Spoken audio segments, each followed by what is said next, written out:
Well, what was it about Life of Chuck that made you want to step away from horror and tell this particular story? Because it's so interesting, it's so beautiful, it's so emotional. So why tell this story? I didn't ever make a conscious choice to step away from horror for it. I just responded so much to reading the short story.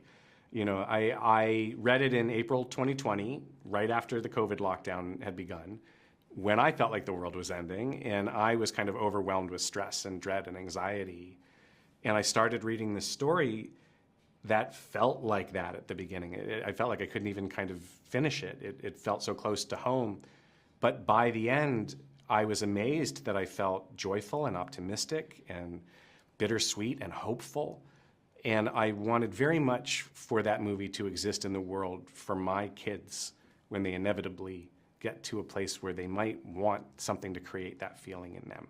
And I may not be here anymore to try to help them through it. There was never a moment where I said, oh, I'd like to leave the genre. It was really just that this particular story burrowed into my heart so quickly and so deeply that I very much wanted to be a part of trying to bring it up onto the screen. Well, you've called the movie and the story life affirming. Mm-hmm. And it's about really thinking about your life choices impacting people. How did making this movie impact you spiritually? Because I think inevitably you have to think about eternity, about what happens when you go through something like this. Oh, you absolutely do, don't you? You really, really have to think about mortality and life and death and what's important.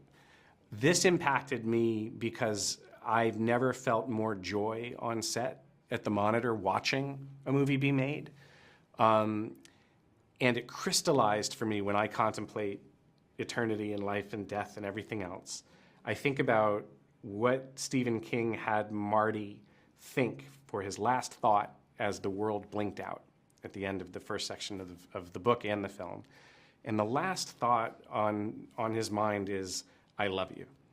And what it crystallized for me was if I could be that fortunate to live a life where the last thing that crosses my mind is I love, I've been loved, that's the most important thing. Spiritually, all the rest of this stuff that we get mired into, this stress, the anxiety, the sense of the world rising and falling and beginning and ending, all of these other things to me kind of drop away against the imperative mission to just love each other, to allow ourselves to be loved, and to connect with each other.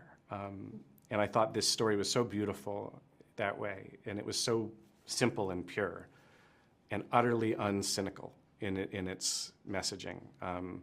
It's very rare that stories like that exist at all, even rarer for me to have an opportunity to be part of a story like that. So. Thanks for watching. If you enjoyed this video, please like and subscribe for more Christ-centered journalism.